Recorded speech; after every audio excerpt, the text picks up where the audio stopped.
কীর্তিমানের গল্পকথা অনুষ্ঠানে। আপনারা যারা নিয়মিত এই অনুষ্ঠানটি দেখেন তারা নিশ্চয়ই জানেন, দেশ যাদের নিয়ে গর্ব করে আমরা সেই সমস্ত গর্ব করার মতো মানুষের জীবন এবং কর্ম এই অনুষ্ঠানে উপস্থাপন করে থাকি। আজকেও ঠিক তেমনি একজন গর্ব করার মতো মানুষ আমাদের এই অনুষ্ঠানে উপস্থিত আছেন। এই মানুষটি মানবতার সেবায় এক অনন্য মানুষ। চিকিৎসা সেবায় দীর্ঘদিন যাবৎ অনন্য ভূমিকা পালন করে চলেছেন। এই মানুষটি হচ্ছেন দেশের খ্যাতিমান মেডিসিন বিশেষজ্ঞ, মাননীয় প্রধানমন্ত্রীর ব্যক্তিগত চিকিৎসক এবং বঙ্গবন্ধু মেডিকেল বিশ্ববিদ্যালয়ের এমেরিটাস অধ্যাপক ডক্টর ABM আব্দুল্লাহ। স্যার কেমন আছেন? জি, আল্লাহর রহমতে অনেক ভালো আছি। আপনাকে নিয়ে আমরা একটি তথ্যচিত্র নির্মাণ করেছি, সেটি একটু স্ক্রিনে দেখে আসবো। জি অবশ্যই। তিনি UGC অ্যাওয়ার্ড পান। গবেষণা ক্ষেত্রে বিশেষ অবদানের জন্য বাংলাদেশ সরকার কর্তৃক তাকে 2016 সালে 21শে পদকে ভূষিত করা হয়। 2017 সালে বাংলা একাডেমি ফেলোশিপ লাভ করেন। ATN বাংলা প্রদত্ত উন্নয়নে বাংলাদেশ অ্যাওয়ার্ড 2021 ও দেশ টিভি আজীবন সম্মাননায় ভূষিত হন। এছাড়াও জীবনের বিভিন্ন সময়ে তিনি আরও অসংখ্য পুরস্কার, সম্মাননা ও স্বীকৃতিতে ভূষিত হয়েছেন। এদেশের চিকিৎসা সেবা এবং গবেষণায় অধ্যাপক ডাক্তার ABM আব্দুল্লাহর অবদান অসামান্য। স্যার, আমরা তথ্যচিত্রে আপনার জীবনের খানিকটা জেনে এলাম। স্যার, আলাপটি শুরু করতে চাই সেই জায়গা থেকে, যে জায়গাটিতে আপনার জন্ম হয়েছিল, যে পরিবারটিতে আপনার জন্ম হয়েছিল, সেই পরিবারটি সম্পর্কে আমাদের একটু ধারণা দেবেন। প্রথম কথা যদি বলি তাহলে বলতে পারেন যে আমি কিন্তু অজপাড়াগা থেকে এসেছি আর কি। গ্রাম বাংলার যা গ্রাম যেরকম, আমি ওইরকম একটা গ্রামেই আমার জন্ম। এটা জামালপুর জেলার তৎকালীন থানা ইসলামপুর থানা, বর্তমানে উপজেলা ইসলামপুরের গ্রামের নাম হলো হারিয়াবাড়ি। সেখানে আমার জন্ম, সেখানে আমার শৈশব, সেখানে আমার কৈশোর। আমার প্রাইমারি স্কুল ওখান থেকেই পড়াশোনা। হাই স্কুলও ওই আমার ওই তৎকালীন থানায়, ইসলামপুর থানার একটা বিখ্যাত হাই স্কুল আর কি। অনেক পুরনো একটা স্কুল। হ্যাঁ, অনেক পুরনো। সেই এখন তো অনেক দিন, কিছুদিন আগে তো 100 বর্ষও পালন করা হয়েছে তার। ইসলামপুর নেকজাহান হাই স্কুল, আমি সেই স্কুলের ছাত্র। প্রাইমারি স্কুলটার নাম হলো হারিয়াবাড়ি প্রাইমারি স্কুল। ওখানে আমার বলতে পারেন যে আমার পড়াশোনার হাতে খড়ি। ওই সময় ওখান থেকেই ক্লাস 5 পর্যন্ত পড়াশোনা করি। স্যার, আপনার বাবা মা ভাই বোন কারা ছিলেন? বাবা মা তারা তো বেঁচে নাই। আমার বাবা সরকারি চাকরি করতেন। আমার মা তারা বলতে পারেন গৃহবধূ, ঘর সংসার করতেন। শৈশবের এই গ্রামীণ জীবনটা কেমন ছিল? আমার গ্রামটা হলো থানা থেকেও প্রায় 2-2.5 মাইল দূরে কিন্তু আসলো। তখন তো এই বাংলার ধুলি মাটি যা ছিলেন, খাল বিল যা আছে ওইরকমই গ্রামেও তাই ওই অবস্থায় ছিল। হারিকেন বাতি, কুপি এগুলি চলতো আর কি। ইলেকট্রিসিটি তো প্রশ্নই আসে, আমরা চিন্তামো না, জানতামও না। ইভেন রাস্তাঘাট কাঁচা রাস্তা ওইভাবেই ছিল। তবে ক্লাস 5 পাস করার পরে থানাটা একটু দূরে ছিল, থানা স্কুল যেটা আর কি, হাই স্কুল আমার বাড়ি থেকে ধরেন 2-2.5 মাইল দূরে আর কি। আর তো সুযোগ সুবিধা তেমন ছিল না, মাঝে মধ্যে একটা সাইকেল চালাই যেতাম আর কি। সবাইকে আদর স্নেহ করতেন আর কি। ছাত্র হিসেবে একটু ভালো ছিলাম তো। তবে তখন তো ছাত্র কম ছিল, ক্লাসে ফার্স্ট হইতাম। তো ক্লাস 5-এ মানে পাশ করার পরে হাই স্কুলে ভর্তি হয়ে ক্লাস 6 থেকে ক্লাস 10 পর্যন্ত ইসলামপুর নেকজাহান হাই স্কুলেও এখনও বরাবরের মতো ছাত্র হিসেবে ভালোই ছিলাম। টিচারদের নজরে ছিলাম। আমাদের বেশ কয়েকজন টিচার খুব, আমি তাদের বলতে পারেন স্নেহধন্য ছিলাম আর কি। সেখানে ইন্টারমিডিয়েট পাশ করে ঢাকা 69 আমি ভর্তি হই। তারপরে তো 70-71 তো স্বাধীনতা সংগ্রাম শুরু হয়ে গেল, উত্তাল সারা দেশ। তো ওই সময়টাতে আমি গ্রামে চলে যাই আর কি। গ্রামেই ছিলাম তখন। পড়াশোনা বলতে গেলে পড়াশোনা বন্ধ, স্কুল কলেজ সব তো স্বাধীনতা সংগ্রাম শুরু হয়ে গেছে। তো গ্রামে থেকেই স্বাধীনতার সংগ্রামের যে বিভিন্ন খবর, তখন তো আমাদের পুরা গ্রামে একটা মাত্র রেডিও ছিল আর কি। ওই খবর শুরু হলেও তো তখন 24 ঘন্টা কিন্তু চলতো না। সকালে কিছুক্ষণ, সন্ধ্যায় কিছুক্ষণ, রাত 9টা-10টা পর্যন্ত চলতো। মুক্তিযুদ্ধের খবর, দেশের খবর, বিশেষ করে মুক্তিযোদ্ধাদের খবর। তখন তো অনেক লোক তো তখন ভারতে চলে গেছে, বিশাল শরণার্থী চলে গেছে, অনেক মুক্তিযুদ্ধ শুরু হয়েছে, অনেক লোকের মুক্তিযুদ্ধ করছেন, তাদের খবর নিতাম। বিশেষ করে বঙ্গবন্ধুর খবর নিতাম। বঙ্গবন্ধু তো তখন অ্যারেস্ট হয়ে চলে গেলেন ওই সময় পশ্চিম পাকিস্তানে, তাই না? খুব উদ্বিগ্ন থাকতাম আমরা। আর সবাই, সারা দেশের মানুষ খালি রেডিও, কখন খবর হবে, কখন বাজবে। এইভাবে তো 9 মাস চলে গেল। তবে তো দেশ স্বাধীন হলো। আবার চলে আসলাম ঢাকাতে, হোস্টেলে থাকলাম, ক্লাস চালু হলো, পড়াশোনা শুরু হলো। তারপরে স্বাধীনতা পরে কিন্তু প্রথম ইন্টারমিডিয়েট পরীক্ষা 72 সালে ইন্টারমিডিয়েট 72 আমি কিন্তু প্রথম ব্যাচ, আমরা মানে আমাদের আপনাদের batch আর কি। ব্যাচটা প্রথম ব্যাচ তো ছিল। তারপরে পাশ করলাম, তারপরে তো আস্তে আস্তে স্যার আপনি বলছিলেন যে বরাবরই মেধাবী ছাত্র ছিলেন, ক্লাসে সব সময় ফার্স্ট হতেন, তো এই যে মেডিকেলে পড়া এটি কি নিজে নিজেই ভাবলেন নাকি মেধাবী হবার কারণে, না কেউ বলে দিল যে ডাক্তারি পড়ো? তখন চিন্তাধারা মেডিকেল পড়ার মতো ছিল না, তো ওইটার ধারণা ছিল যে আমি সিএসপি অফিসার হবো আর কি। আচ্ছা, যে তৎকালীন কিন্তু এখন তো অনেক জেলা, তাই না, প্রায় 64টা, ওই সময় কিন্তু জেলা ছিল 17টা 16টা 17টা মহকুমা ছিল। এখন কিন্তু আর মহকুমা নেই, সব কিন্তু জেলা হয়ে গেছে, তাই না। সিএসপি পাস করে সবাই দিয়ে হয়তো মহকুমার মধ্যে সবচেয়ে বড় পোস্ট ছিল এসডিও হতো, তারপরে ডিসি, তারপরে আসলে টপ লেভেলে আস্তে আস্তে সেক্রেটারি, একদম সেক্রেটারি পর্যন্ত। আমার ধারণা ছিল এরকম কিছু একটা হবো আর কি। আচ্ছা, ওইভাবে পড়াশোনা করতাম আমি সেই 9-10 থেকে। ওই ধরনের যা বই পুস্তক, কিছু কিছু সাধারণ জ্ঞানের বই, এগুলোর মধ্যে একটা নেশা ছিল কিছুটা, সায়েন্সের ছাত্র ছিলাম। তো স্বাধীনতা সংগ্রাম, স্বাধীনতার পরে চিন্তাধারাটা একটু পরিবর্তন হলো আর কি। তখন তো আর পাকিস্তান নাই, বাংলাদেশ, দেশটা কীভাবে উন্নতি করা যায়, দেশটা কীভাবে আগানো যায়, এগুলো চিন্তাধারা ছিল। আরেকটা ধারণা চেঞ্জ হলো, যে আমি মনে হলো যে বড় বড় অফিসার হলে ওই তার গণ্ডির মধ্যেই থাকা, কিন্তু একটা অফিসে বসা, তার আন্ডারে যত অফিসার সেটাই থাকা। আমার চিন্তাধারা হলো যে সাধারণ মানুষ থেকে শুরু করে গ্রামের, যেহেতু আমি গ্রামেরই মানুষ, তো গ্রামে থেকেই তৈরি আমি, গ্রামের অজপাড়ে কারাগারের কৃষক শ্রমিক যারা আছে বা দিনমজুর বা এরকম সব থেকে শুরু করে, এখান থেকে শুরু করে টপ লেভেল পর্যন্ত, সাধারণ মানুষ থেকে শুরু করে একেবারে উচ্চতর পর্যন্ত সব মানুষের কাছে পৌঁছা যায়, এরকম কোনো শিক্ষা যদি নেওয়া যায় তাহলে বোধ হয় আচ্ছা, এটা সবার মানুষ সার্ভিসও দিতে পারতাম। এটা চিন্তাধারা করলে যে একমাত্র ডাক্তারি পেশাটাই বোধ হয়, এটা সবচেয়ে বোধ হয় বলবো যে এইটাই সবচেয়ে বড় পেশা আমার কাছে মনে হলো।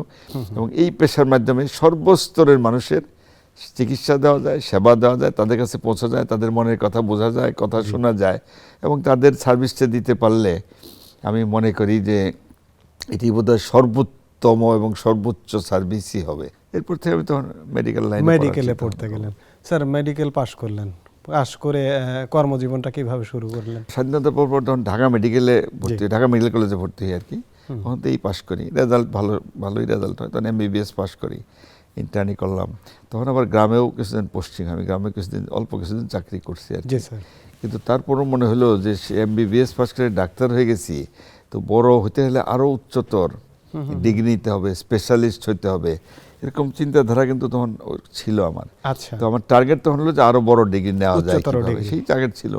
তারপরে ঢাকা মেডিকেল কলেজে পোস্টিং হলো, কিছুদিন গ্রামেও ছিলাম।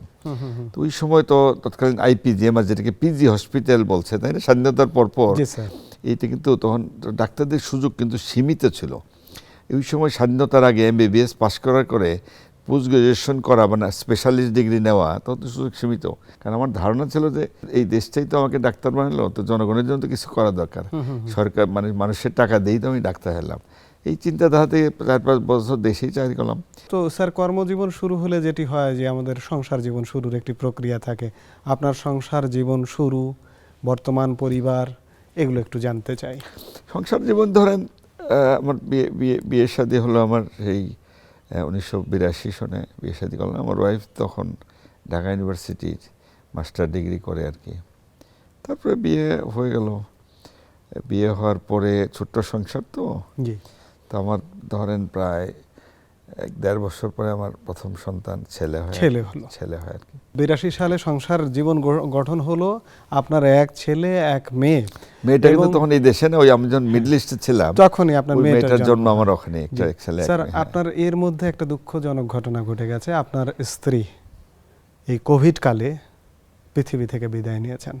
আমার সংসার গড়ার পিছনে ছেলে মেয়েদের মানুষ করা, অত্যন্ত মমতাময়ী একজন মানুষ ছিলেন, তার সঙ্গে আমারও দেখা হয়েছে, ব্যস্ত ছিলাম প্রফেশনাল কাজেই, তাই না। সেই কিন্তু গোছায় নিচে সংসারটা, যা যা করার দরকার সবই গোছায় নিল। তো আল্লাহর ইচ্ছা, মানুষের একটা মানুষ একটা লিমিটেড সময় নিয়ে তো দুনিয়াতে আসে, তারপর তাকে যেতেই হয়, একটা ওসিলায় হয়তো যেতে হয় আর কি। সেভাবেই কোভিডে আক্রান্ত হয়েছে চলে, আমিও আক্রান্ত ছিলাম। আপনিও আক্রান্ত, আমি বেঁচে গেলাম, উনি চলে গেলেন। তার আত্মার শান্তি কামনা করি। স্যার আপনার পরিবারের সদস্যদেরকে আমরা আমাদের ক্যামেরা পেয়েছিলাম, তারা আপনাকে নিয়ে মূল্যায়ন করার, তাদের দৃষ্টিতে আপনাকে, তাদের দেখার আলোকে আপনাকে বলেছেন, একটু কথা শুনে আসবো স্যার। তিনি আমার বাবা হলো, আমার মূল্যায়নটা আসলে অনেক দিক দিয়েই চলে আসে। ছোটবেলা থেকে আমি যেটা দেখেছি, আব্বু খুব পাংচুয়াল এবং খুব সব কিছুতে খুব একটা রুটিন ফলো করে। যে বের হয়ে যায় একটা ফিক্স টাইমে, সকালে ঘুম থেকে উঠে একটা ফিক্স টাইমে। আমাকে সবাই প্রশ্ন করে যে স্যার এত ব্যস্ত, তারপর বই লেখার সুযোগটা কিভাবে পায়। আমি আসলে বলতে পারবো না যে কখনো আমি আব্বুকে কোনো সময় নষ্ট করা বলতে কি বোঝায়, এই জিনিসটা তার মধ্যে কখনো দেখি নাই। আর এমন না যে সে শুধু তার মেডিকেলের বই পড়ে, তা না। এখনো পর্যন্ত আব্বু প্রত্যেক নামাজের পরে, 5 ওয়াক্ত নামাজের পরে কোরআন শরীফ পড়ে, ধর্মীয় বিভিন্ন বই, এগুলোও সে পড়াশোনা করে। পরিবারের প্রতি খুবই রেসপন্সিবল, তার মা বাবার প্রতি, তার শ্বশুর শাশুড়ির প্রতি, তার আত্মীয় স্বজনের প্রতি, আমাদের প্রতি, তার গ্রামের প্রতি যে তার রেসপন্সিবিলিটি।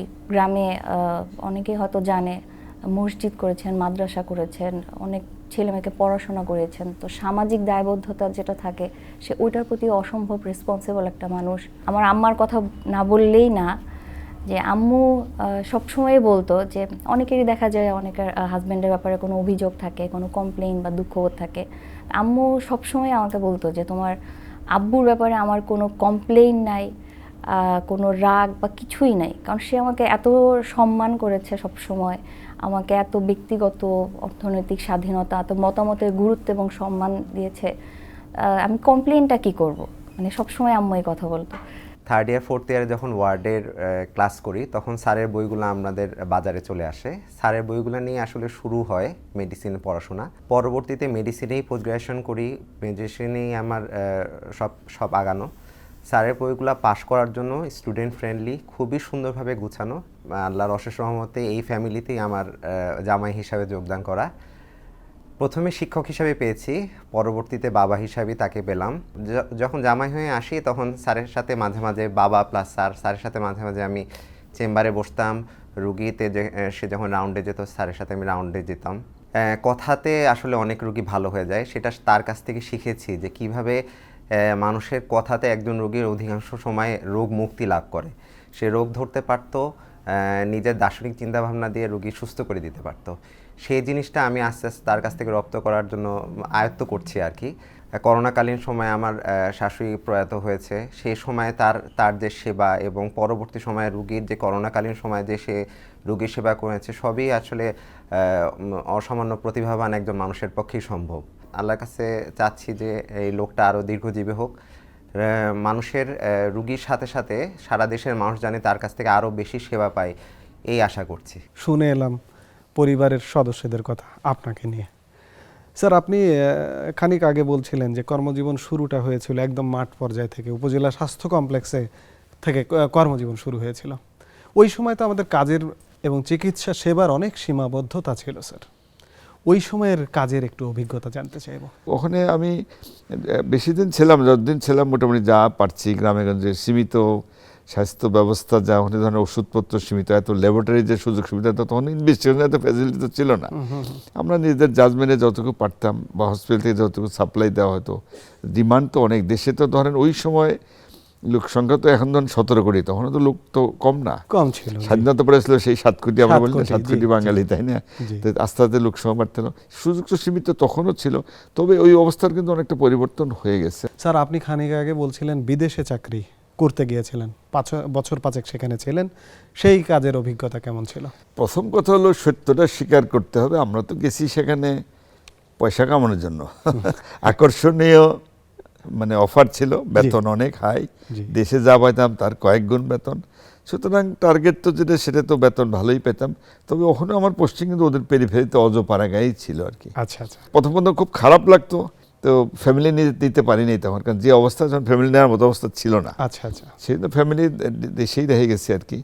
তবে আমি ওখানে আমার যা সার্ভিস, আমি সততার সাথে সিনসিয়ারলি, যেহেতু ওরা আমাকে পয়সা দিয়ে নিচ্ছে, আমি ওদের জনমানুষের লোকজন, ওদের তো তাদেরকেও সার্ভিস যতটুকু পারি আমি সার্ভিস কিন্তু ফাঁকি দেইনি। আমি সবসময় ভালো সার্ভিস দেওয়ার চেষ্টা করছি এবং ওখানকার প্রশাসন প্রতি আমার প্রতি যথেষ্ট সন্তুষ্টই তারা ছিল।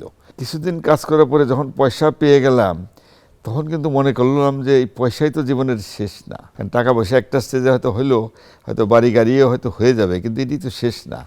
আমি তখন চিন্তা করলাম আমাকে পড়াশোনা করতে, তখন আমি পড়াশোনা চালিয়ে যেতে থাকলাম আর কি। ওখানে 4-5 বছর থাকার পরে আমি মনে করলাম যে এমআরসিপিটাই করে ফেলি আর কি। তো ওখানে যেখানে ছিলাম ওই 2টা পার্ট, তো পার্ট 1 পার্ট 2, পার্ট 1 ওখানে দেওয়ার সুযোগ ছিল, আচ্ছা, তো পার্ট ওয়ানে দিয়ে পাশ করে ফেললাম, তখন তো আরও অ্যাম্বিশন আরও বেড়ে গেল যে না, আমাকে তাড়াতাড়ি পার্ট টুটা করি, টাকার পিছনে পড়ে থাকা যাবে না। তখন আমি ও দেশের চাকরিটা চাই, যদিও তখন বেতন আরও বাড়ছে।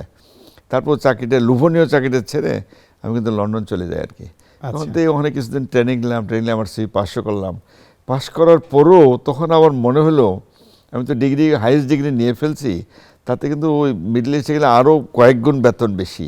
তা আমি মনে করলাম যে দেশ তো আমাকে অনেক কিছু দিল, তা আমি জনগণের সার্ভিস দেওয়ার জন্য আমি চিন্তা করলাম যে আমি দেশেই ফেরত যাব আর কি, মানে দিয়ে দেশের মানুষের যতটুকু পারি আমি করবো আর কি। এই চিন্তাধারা থেকে আমি তো দেশে চলে আসলাম আর কি। স্যার এরপরে আপনি আইপিজিএমআর এ যোগদান এরপরে করলেন। হয় কি, ওই পিএসসি হইতো তো, হ্যাঁ। অ্যাপ্লাই করলাম পিএসসিতে। পিএসসির মাধ্যমে আমি রিক্রুট করা হয়তো তখন জি। অ্যাসিস্ট্যান্ট প্রফেসর হিসেবে আইপিজিএমআর জয়েন করলাম। তখন তো আইপিজিএমআর অ্যাসিস্ট্যান্ট প্রফেসর হিসেবে গেলাম। এইটি কিন্তু পরে 98-এ এটা কিন্তু বঙ্গবন্ধু শেখ মুজিব মেডিকেল বিশ্ববিদ্যালয় হয় আর কি। তো এটাতে একটা হলো, যেটা হলো একাডেমিক ইনস্টিটিউট, তো আর এটা তো পোস্ট গ্র্যাজুয়েট ইনস্টিটিউট। এখান থেকে যত রকমের স্পেশালিস্ট কিন্তু এখান থেকেই বের হয়। জি। আমার রিলেটেড সাবজেক্টের সব কিছু, মেডিসিন এছাড়া ধরেন কার্ডিওলজি, নেফ্রোলজি, গ্যাস্ট্রোলজি, এরকম সব সাবজেক্ট কিন্তু এখান থেকেই বের হয়। তো আমার স্টুডেন্টরা তো আমার কাজই তো হলো ছাত্রদের পড়ানো, পড়াশোনা করানো, এগুলোই আমার কাজ আর কি। তবে যখন ইউনিভার্সিটি হয়ে গেল তখন তো এটা আরও উচ্চতর পড়াশোনা বা আরও উচ্চতর রিসার্চ থেকে শুরু করে, রুগীর সার্ভিস থেকে শুরু করে ছাত্রদের পড়াশোনা সব কিছু চালিয়ে দিতে থাকলাম আর কি। তারপর আস্তে আস্তে প্রফেসর হলাম, প্রফেসর অফ মেডিসিন। আমি পরপর নির্বাচিত ডিন কিন্তু ছিলাম যখন ইউনিভার্সিটি হয়, 3বার নির্বাচিত, ইলেক্টেড ডিন হলাম ফ্যাকাল্টি অফ মেডিসিনে, এটাও হয়ে গেলাম আর কি। তো যাই হোক, ভালোই চলছিল, আমি আমার সাধ্যমতো যতটুকু চেষ্টা করেছি আর কি। স্যার আপনি একাধারে একজন চিকিৎসক, একজন চিকিৎসা বিজ্ঞানের অধ্যাপক এবং গবেষক, এর মধ্যে কোন সত্তাটি আপনাকে সবচেয়ে বেশি স্বাচ্ছন্দ্য দেয়? প্রথম স্বাচ্ছন্দ্য হলো, আমি তো রুগীর সেবা তো দিতামই, চেষ্টা তো করতাম। পোস্ট গ্রাজুয়েট ইনস্টিটিউটে অনেক রুগী ভর্তি হতো বিভিন্ন ক্যাটাগরি, তাদেরকে সেবা দিতামই। কিন্তু তার চেয়েও আমার ভালো, এটাও ঠিকই আছে, রুগীর সেবার জন্যই তো ডাক্তারের কাজই তো এটা। কিন্তু এর সঙ্গে আমার টার্গেট হলো, আমি হয়তো ভালো মন্দ কিনা জানি না, আমার টার্গেট হলো যেন ভালো ডাক্তার তৈরি করতে পারি। আপনি স্যার পত্রপত্রিকায় নিয়মিত লেখালেখি করেন, ওই আছে চিকিৎসা বিষয়ে, তো স্যার এই লেখালেখিটা কিভাবে শুরু হলো? না, প্রথম কথা হলো যে কথাটা আগেও বলছিলাম, যে আমার টার্গেট হলো যে আমি যে জ্ঞান ছাত্রদের দেওয়ার চেষ্টা করছি, পড়াশোনা, ক্লাস, লেকচার বা বেড সাইডে, এটা কীভাবে ধরে রাখা যায়, সেই টার্গেট থেকে কিন্তু আমি বই লেখা শুরু করি 1998 সনে আর কি। তো বই একটা মোটামুটি খাড়া করে ফেললাম আর কি, লিখে। তখন তো পাবলিশার পাই না। আচ্ছা আচ্ছা। পাবলিশার মানে কেউ বই ছাপাইতে সাহস করলো না, কারণ টাকা ইনভেস্ট করতে হয় তো। ওরা মনে করে এই বই চলে না চলে। আর বাংলাদেশে তো তখন আমি অখ্যাত লেখক, তো অখ্যাত লেখকের বই কোনো পাবলিশার তো নেবে না। তো যাই হোক, আমি নিজেই পাবলিশ করলাম, আমার ওয়াইফে কিন্তু পাবলিশ করলো, তার নামেই আছে এটা। আচ্ছা। সেই কিন্তু বইটা পাবলিশ করে, সে কিন্তু এনকারেজ করতো, ডিসকারেজ করে নাই। আচ্ছা আচ্ছা। আমি লিখলাম, ছাপাইতেও তো অনেক পয়সা লাগে। তো যাই হোক, যেটা আমার ওয়াইফে তখন কিন্তু পাবলিশ করে, বইটা দেখলাম যে বিপুল জনপ্রিয়তা পেল আর কি। এবং সব স্টুডেন্ট, আমার পোস্ট গ্রাজুয়েশনে 100% ছেলে পড়ে, even MBBS level, under graduate, all medical college কিন্তু সবাই পড়ে আর কি। তো তখন আরেকটু উৎসাহ বোধ করলাম। তারপরে কেস হিস্ট্রি, ডাটা, অনেকগুলো বই এরকম করতে করতে প্রায় 7টা-8টা বই কিন্তু আমার হয়ে গেছে আর কি। আচ্ছা আচ্ছা। প্রায় তখন এই বইগুলো লেখা যখন শুরু করলাম, দেখলাম যে প্রত্যেকটা বই যথেষ্ট জনপ্রিয়তা পেল। একসময় দেশের গণ্ডি পেরিয়ে বাইরেও কিন্তু বইটা জানাজানি হয়ে গেল, প্রচার পেয়ে গেল। দিল্লি থেকেই ওদেরই কেউ একজন এসে এই ঢাকায় চলে আসছে আমার বইটা নেওয়ার জন্য, আমার সঙ্গে ডিসকাস করে বই দেখে খুশি হয়ে বলে যে আপনার বইটা আমরা দিল্লি থেকে পাবলিশ করবো, ইন্টারন্যাশনাল পাবলিকেশন। আচ্ছা আচ্ছা। আমি দেখলাম যে এটা ভালোই, অফারটা তো ভালোই। তা দেখলাম যে শুধু আমাদের দেশে না, সাবকন্টিনেন্টের যত দেশ, ইন্ডিয়া, পাকিস্তান, তারপর নেপাল, ভুটান, সব দেশে কিন্তু বই ভালোই চলছে আর কি। একসময় এগুলো গণ্ডি পেরিয়ে পৃথিবীর অনেক দেশে বইটা কিন্তু ছাত্ররা পড়ে, এখনো পড়ছে আর কি সবাই। আমি মনে করি যে সাধারণ মানুষকে, মানে তাদের স্বাস্থ্য বিষয়ে একটু যদি সচেতন করা যায়, বিভিন্ন রোগ ব্যাধি, কমন রোগগুলো নিয়ে, সেই নিয়ে কিছু বাংলায় লেখালেখি করতে পারি। তো 2টা বাংলায় বই কিন্তু আমার আছে, জেনারেল সাধারণ মানুষের জন্য লেখা।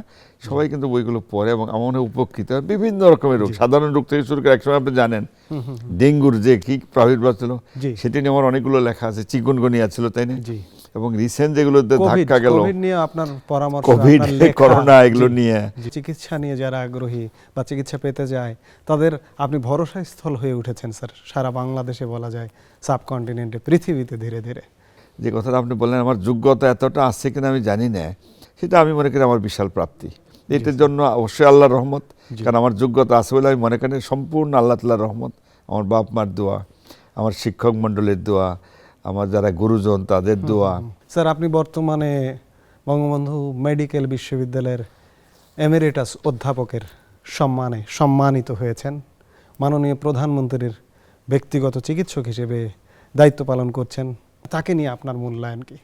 মাননীয় প্রধানমন্ত্রী উনি তো শুধু বাংলাদেশের প্রধানমন্ত্রী না, জননেত্রী, সারা পৃথিবীর মধ্যে অন্যতম একদম শ্রেষ্ঠ প্রধানমন্ত্রী। তার বড় পরিচয় আমার কাছে যেটা বেশি, এগুলো তো সব ঠিক আছে, তার তো বলছে বঙ্গবন্ধু কন্যা, তাই না? বঙ্গবন্ধু, আমি তো বঙ্গবন্ধুর ভক্ত, তো বঙ্গবন্ধু কন্যা আমার উপরে আস্থা রাখতে পারছেন, এটা তো আল্লাহর রহমতের চেয়ে তো বড় পাওনা আমার আর কি হইতো। আমি তো সবচেয়ে বড় পাওনা কিন্তু পেয়ে গেছি। মাননীয় প্রধানমন্ত্রী, যে কোনো মানুষ, যে কোনো রুগী আস্থা না হলে তো সে ডাক্তার কাছে যায় না। যে কোনো সাধারণ রুগী বলেন, সাধারণ যে কোনো একজন, এক জায়গায় যদি 2 জন 3 জন টাকা যার উপরে ভরসা, তার উপরে কিন্তু তার কাছে কিন্তু মানুষ যাবে। তো মাননীয় প্রধানমন্ত্রী যে আমাকে যে আস্থাটা, আমার উপরে তার আস্থা যে রয়ে গেছে, আস্থা যে রাখতে পারছেন, অবশ্যই আমি আল্লাহ তাআলার শুকর আদায় করি। মাননীয় প্রধানমন্ত্রীর কাছেও আমি কৃতার্থ। স্যার আপনার সঙ্গে তার সংযোগটা কিভাবে ঘটলো সেটি যদি জানেন। না, কিভাবে, উনি তো তখন প্রধানমন্ত্রী ছিলেন না, অনেকদিন আগে, তো তখন বিরোধী দলীয় নেত্রী, উনি একজন বিশিষ্ট মানে রাজনৈতিক নেত্রী, কোনো সন্দেহ নাই। ওনার সামান্য একটু অসুখ বিসুখেই পরে হয়তো কোনোভাবে কেউ তাকে বলছে বা আমাকে কোনোভাবে উনি জানতেন, উনি বাসায় তাকে দেখতেন, সুধা সদনে থাকেন, তো উনি বাসা তো ওখানেই প্রধানমন্ত্রী হওয়ার আগে। আমি তাকে দেখতে গেছি, তার সামান্য রোগ ব্যাধি শুনলাম, শুনে চিকিৎসা দিলাম। তো আমার চিকিৎসাতে উনি কিন্তু ভালো হয়ে গেলেন আর কি। আচ্ছা, তো বেশি একটু ঘনিষ্ঠতা বাড়লো উনি যখন জেলখানায়, আচ্ছা, সেই 111 পিরিয়ডে 111 পিরিয়ডে তো জেলখানায় ছিলেন। আপনি জানেন যে সাব জেল একটা ছিল, তো ওখানে তো বুঝেনি, তো একটা ছোট্ট এই ঘরের মধ্যে বলতে পারেন যে মানে একটা যে ঘরে ছিলেন, আর উনি দেখছি ঘরটা, পরিবেশ পরিস্থিতি বিভিন্ন কারণে, তো যাই হোক উনি হয়তো যখন অসুস্থ হলেন ওখানে, তো উনি আমার কথাই কিন্তু বলছিলেন। আচ্ছা, তারপরে আমি রেগুলার ওখানে জেলখানায় কিন্তু যেতাম আর কি। আচ্ছা, আমার প্রয়োজনীয় পরামর্শ দিতাম, যা যা করা দরকার, জি, যতটুকু সীমিত সুযোগ সুবিধা ওখানে ছিল। তো ওনার ওই বয়সে তো অসুখ বিসুখ, ওই ওখানে জেলখানায় পড়ে থাকে, তো যথেষ্ট কষ্টকর ব্যাপারই কিন্তু ছিল, খাওয়া দাওয়া ওষুধপত্র থেকে শুরু করে। জি, যাই হোক, তারপর থেকে আস্থাটা উনি আমার প্রতি আস্থাটা একটু বলতে পারেন যে বাড়তেই থাকে আর কি। জি, রিটায়ারমেন্টে যখন গেলাম, তখন মানে প্রধানমন্ত্রী বঙ্গবন্ধুর কথা বললেন যে আব্বার চিকিৎসা তো আমাদের জাতীয় অধ্যাপক নুরুল ইসলাম স্যার করতেন। ছাত্র তখন জানেন, তখন আইপিজিএম এর ডাইরেক্টর স্যার, উনি তো বিশিষ্ট বিখ্যাত একজন চিকিৎসা বিজ্ঞানী, ভালো ডাক্তার। তো আব্বার সাথে তো নুরুল ইসলাম স্যার ছিলেন, আমার সাথে আপনিই থাকেন, আচ্ছা, অফিসিয়ালি অ্যাপয়েন্টমেন্ট দিয়ে আপনি কি বলেন। তারপর থেকে তো জয়েন করলাম আর কাজ করতে 2019-এর ডিসেম্বরের দিকে আমি জয়েন করলাম আর জি, অফিসিয়ালি। সেটা হ্যাঁ, এমনি তো ছিলামই, হ্যাঁ, আছি। অফিসিয়ালি, জি, এখন পর্যন্ত ওনার সাথেই আছি। আপনি ওনার সঙ্গে কাজ করছেন। স্যার আপনি বঙ্গবন্ধু মেডিকেল বিশ্ববিদ্যালয়ের প্রথম এমেরিটাস অধ্যাপক, এই সম্মাননা আচ্ছা, এটাও তো কিভাবে একটা বড় পাওনাই বলতে হয়। সাধারণত এমেরিটাস হলে কিন্তু একটা সম্মানীয় পোস্ট, জি, এটা সাধারণত রিটায়ারমেন্টে যাওয়ার পরেই কিন্তু দেওয়া হয়। জি, বিশ্ববিদ্যালয়ের কর্তৃপক্ষ যাকে মনে করে যে উপযুক্ত, তার সার্ভিস দরকার বা প্রিভিয়াস রেকর্ড দেখে তার বলতে পারেন যে পাবলিকেশন, যেমন আমার বই পুস্তক তো অনেকগুলো পাবলিকেশনও আছে, তারা কিন্তু ওই বিচারেই দেয় আর কি। এটা আমার জন্য এটাও একটা বড় পাওয়াই বলতে হবে আর কি। তাহলে আমি যখন প্রথম এমেরিটাস অধ্যাপক এখানে আমার স্যার আপনি ডিপার্টমেন্টে। আমাদের চিকিৎসা বিজ্ঞানের, বাংলাদেশের একজন শীর্ষ চিকিৎসা বিজ্ঞানী, আজকে বাংলাদেশের চিকিৎসা ব্যবস্থার সার্বিক মূল্যায়ন কিভাবে করবেন? কোভিড মহামারী কিন্তু অতিমারি যায় পার করলাম কিন্তু, তাই না? 2019-এ তো চায়নাতে শুরু হয়, আমাদের 2020-এ মার্চে কিন্তু প্রথম রোগী ধরা পড়ে, 3টা রোগী, তাই না? এটা একটা ভয়াবহ অবস্থা গেছে আর কি।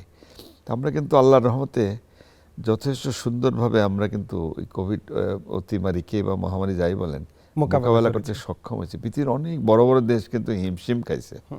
আমেরিকার মতো দেশ লক্ষ লক্ষ 11 লক্ষের লোক কিন্তু মারা গেছে, 10 কোটির বেশি লোক কিন্তু আক্রান্ত, তাই না?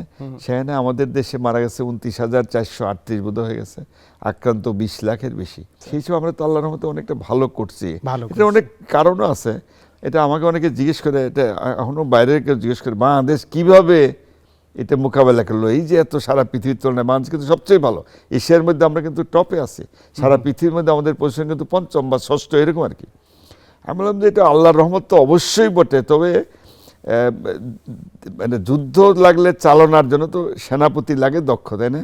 আমাদের সেনাপতি কিন্তু মাননীয় প্রধানমন্ত্রী জননেত্রী শেখ হাসিনা, ওনার দক্ষতা বলেন, পারদর্শিতা বলেন, সময় মতো সিদ্ধান্ত বলেন, সেনাপতির উপরেই তো যুদ্ধটা নির্ভর করে জয়, তাই না? আর আমরা যারা মাঠ করি, স্বাস্থ্য মন্ত্রণালয়, স্বাস্থ্যমন্ত্রী মাননীয় মন্ত্রী মহোদয় যিনি আছেন জনাব জাহিদ মালিক উনি, এবং স্বাস্থ্য সচিব বা স্বাস্থ্য মন্ত্রণালয় সবাই, তারপরে স্বাস্থ্য অধিদপ্তর, হেলথের ডিজি বা সবাই মিলে, আমরা সবাই মিলে, আর আমরা তো ডাক্তার, নার্স, আমাদের সমস্ত স্বাস্থ্যকর্মী, আমরা তো মাঠ পর্যায়ে যান, আমরা তো কাজকর্ম করছি, কিন্তু নেতৃত্ব তো একজনই, জননেত্রী শেখ হাসিনা, এবং ওনার সময় উপযোগী সিদ্ধান্ত যখন যা দরকার উনি কিন্তু স্টেপ বাই স্টেপ তাই করছেন বলেই আমরা করোনা মোকাবেলায় কিন্তু সক্ষম হয়ে গেছি, তাতে কোনো সন্দেহ নেই। এখনও চিকিৎসার অনেক কিছু কিন্তু ডেভেলপ হয়ে গেছে, নতুন একটা হসপিটাল হয়ে গেছে, এরও কার্যক্রম শুরু হতে যাচ্ছে খুব দ্রুততম সময়ে, যতটুকু পারছে আমাদের কিন্তু হচ্ছে চিকিৎসা। এবং ভ্যাকসিনের কথা যে বললেন, যে করোনার ভ্যাকসিন তো আমরা সাকসেসফুল, এবং গভর্নমেন্ট কিন্তু বিনা পয়সায় দিচ্ছে। চিকিৎসা যত শুরুতে অসুবিধা ছিল, করোনার যত ওষুধপত্র সব কিছু আমাদের দেশে পাওয়া যায়, এবং চিকিৎসা ভালো হয়ে গেছে বলেই, এবং অন্যান্য ভ্যাকসিন, শুধু করোনা না, আরও যে কতগুলো ভ্যাকসিন আছে তাই না, বাচ্চাদের যেটা দেওয়া হয়, এবং সেটা যথেষ্ট আমাদের দেশ যথেষ্ট দক্ষতা দেখাতে পারছে বলেই মানে প্রধানমন্ত্রী আমরা জানি কিন্তু ভ্যাকসিন হিরো উপাধিও পাইছেন। বঙ্গবন্ধু যে চেয়েছিলেন একেবারে ঘর দৌড়ে যেন চিকিৎসা ব্যবস্থা পৌঁছে, সেটা কিন্তু মানে প্রধানমন্ত্রী যে কমিউনিটি ক্লিনিক, যেটা এতে অস্বীকার করার উপায় নাই, একেবারে ঘরের দুয়ারে যায় চিকিৎসা তো দিচ্ছে। আপনি একটা জিনিস দেখেন, গ্রামে মানুষ কিন্তু একটা ডায়রিয়া বা সামান্য জ্বর, সেই 7-8 মাইল 10 মাইল দূর থেকে হয়তো উপজেলা বা থানা, ওই সময় থানা, এখন উপজেলায় মানুষ আসে চিকিৎসা নেয়, কিন্তু শীত তুলনায় ঘরের দুয়ারে যে কমিউনিটি নেই, তারা কিন্তু যে বিভিন্ন রকম আর্টিস্টে ওষুধপত্র দেয়, এবং সেখানে যে হেলথ কেয়ার প্রভিডেন্ট আছে তারা এই যে মায়েদের, গর্ভবতী মহিলাদের, বাচ্চাদের শিক্ষা, ভ্যাকসিন দেওয়া এবং মেডিকেল এডুকেশন, তারা কিন্তু চেষ্টা চালিয়ে যাচ্ছে। মানে প্রথমত আপনি জানেন যে 8টা বিভাগে স্পেশালাইজড যে হসপিটাল, সেখানে কিডনির আধুনিক চিকিৎসা হবে, হার্টের চিকিৎসা হবে, ক্যান্সারের চিকিৎসা কিন্তু কার্যক্রম শুরু হয়ে গেছে। স্যার, আপনি একজন অনুকরণীয় চিকিৎসা ব্যক্তিত্ব হিসেবে আজকে যারা তরুণ তাদেরকে আপনি কি পরামর্শ দেবেন? প্রথম কথা হলো যে ডাক্তারদের বিরুদ্ধে যে অভিযোগ, ডাক্তাররা রুগী দেখে না, কথা শুনে না, ভালো করে গায়ে হাত দেয় না, রুগীর মনোযোগ কথা না শুনেই প্রেসক্রিপশন, এই ধরনের অভিযোগ যেন না করতে পারে, তার জন্য আমাদের ডাক্তারদের কিন্তু, তোমরা যারা নবীন, তোমাদের কিন্তু এইভাবে তৈরি করতে হবে। এটাকে মেডিকেল টার্মে বলে কাউন্সেলিংটা খুবই সুন্দর, মানুষের সুন্দরভাবে কথা বলা, বুঝিয়ে দেওয়া, ওষুধপত্র সম্বন্ধে, রোগ সম্বন্ধে বুঝিয়ে দেওয়া, যেটা রুগীকে বোঝানো যাবে তার আত্মীয় স্বজনকে বুঝিয়ে দিলা, তাহলে এই যে গ্যাপটা কিন্তু দূর হবে, এটা কিন্তু সবচেয়ে জরুরি। সুতরাং কাউন্সেলিংটা তারা ভালো করে শিখবে। আরেকটা হলো, ডাক্তারের বিরুদ্ধে আরেকটা অভিযোগ রয়ে গেছে, এটা মনে হয় বলতেই হয়, এই ডাক্তাররা পার্সেন্টেজ নেয়, ওষুধের কোম্পানি থেকে নেয়, ল্যাবরেটরি থেকে নেয়, ক্লিনিক থেকে, এই ধরনের কথাও কিন্তু রয়েছে। এটা কিন্তু ঢালাও করে, এটা কিন্তু ঠিক না, এটা অনৈতিক কাজ। তোমরা কেউ এই অনৈতিক কাজে যেন তোমাদের এই লোভে যেন না পেয়ে বসে, সবাই কিন্তু এটা করে না, যদিও ঢালাও অভিযোগ হয়, কিছু লোক করে এটা। সব প্রফেশনই তো খারাপ ভালো রয়েই গেছে, তাই না? তাদেরকে বলবো তোমরা যেন এই ধরনের কাজে যেন অনৈতিক যেন কোনো কাজ তোমাদের দ্বারা যেন না হয়, রোগীর সঙ্গে ভালো ব্যবহার করে তার কথা শুনবে, এবং মনে রাখতে হবে শুধু পাশ করে বড় ডিগ্রি নিলে কিন্তু হবে না, ভালো ডাক্তার হইতে হবে, ভালো মানুষ হইতে হবে, এইটা হলো সবচেয়ে জরুরি। আমরা অনেকক্ষণ কথা বলছি, আমরা আপনার সম্পর্কে কয়েকজন বিশিষ্ট মানুষ কথা বলেছেন, আমরা সেটি একটু স্ক্রিনে দেখে আসবো। অধ্যাপক এবিএম আব্দুল্লাহ, যিনি বাংলাদেশের কোটি মানুষের ভালোবাসার চিকিৎসক, তিনি আমার শিক্ষক, তিনি শিক্ষকের শিক্ষক, যিনি কোভিডকালে বাংলাদেশের মানুষকে নানাভাবে তিনি যেমন দিক নির্দেশনা দিয়েছেন, এবং গণমাধ্যমের তিনি সবসময় দর্শকদেরকে, মানুষকে নানা ধরনের পরামর্শ দিয়েছেন কিভাবে কোভিড থেকে উত্তরণ করা যায়। এবং অধ্যাপক এবিএম আব্দুল্লাহ, যিনি ছাত্র বান্ধব, ছাত্রছাত্রীদের জন্য তিনি অনেক বই লিখেছেন। সত্যি এটি ছাত্রছাত্রীদের জন্য, বিশেষ করে মেডিকেল শিক্ষার জন্য, স্বাস্থ্য ব্যবস্থার জন্য যেটি অত্যন্ত গুরুত্বপূর্ণ জিনিস। যিনি এমেরিটাস হিসেবে পুরস্কারে ভূষিত হয়েছেন, এছাড়া অনেক দেশি বিদেশি পুরস্কারে তিনি ভূষিত হয়েছেন। বাংলাদেশ শুধু নয়, বিশ্বের বিভিন্ন প্রান্তে তার এই বই এখন ছাত্রছাত্রীদের জন্য অত্যন্ত একটি মূল্যবান গ্রন্থ, যা দিয়ে সারা বিশ্বের মেডিকেল স্টুডেন্ট যারা আছেন, যেখানে আছেন, তারা উপকৃত হচ্ছেন। আমরা সবাই মিলে অধ্যাপক এবিএম আব্দুল্লাহর উত্তরোত্তর সাফল্য কামনা করি, এবং আমরা যারা তার ছাত্র, তার প্রতি ভালোবাসা, তার প্রতি কৃতজ্ঞতা জানিয়ে আমরা বাংলাদেশের সমস্ত মেডিকেল ছাত্রছাত্রী যারা আছেন, শিক্ষকদের পক্ষ থেকে তার প্রতি আমরা সম্মান জানাচ্ছি। মানবতার ফেরিওয়ালা সবাই হতে পারেন না, কেউ হন। অধ্যাপক আব্দুল্লাহ আত্মমানবতার সেবায় কাজ করেন। তিনি যখনই মানুষের অসহায় একটা অবস্থা, ভালো ডাক্তার চিকিৎসকের কাছে মানুষ যেতে পারে না, একজন অধ্যাপক আব্দুল্লাহ তার কাছে যে কোনো সময় চিকিৎসা নিতে পারেন। তিনি এত বড় একজন ডাক্তার, অনেক সময় একজন মানুষ মনে করেন আমি কি তার চিকিৎসা সেবা পাবো, কিন্তু তিনি কাউকে না করেন না, একটা বড় বিষয়। আমি ব্যক্তিগতভাবে যখন অসুস্থ ছিলাম, আমি সেই সময়টায় আমার প্রথম কোভিড হলো, প্রতিদিন তিনি আমাকে টেলিফোন করে খবর নিতেন, আমার সর্বশেষ শারীরিক অবস্থা কি, তিনি প্রতিদিন আমাকে বিভিন্ন রকম পরামর্শ দিতেন। আব্দুল্লাহ ভাইকে আমি দীর্ঘদিন থেকে জানি, আমি তার দীর্ঘায়ু কামনা করি। আমি মনে করি এমন মানুষদের অনেকদিন বেঁচে থাকা দরকার মানুষের সেবা করার জন্য। আমাদের মেডিকেল প্রফেশনে বই লেখার প্রতি মানুষের আগ্রহ অনেক কম।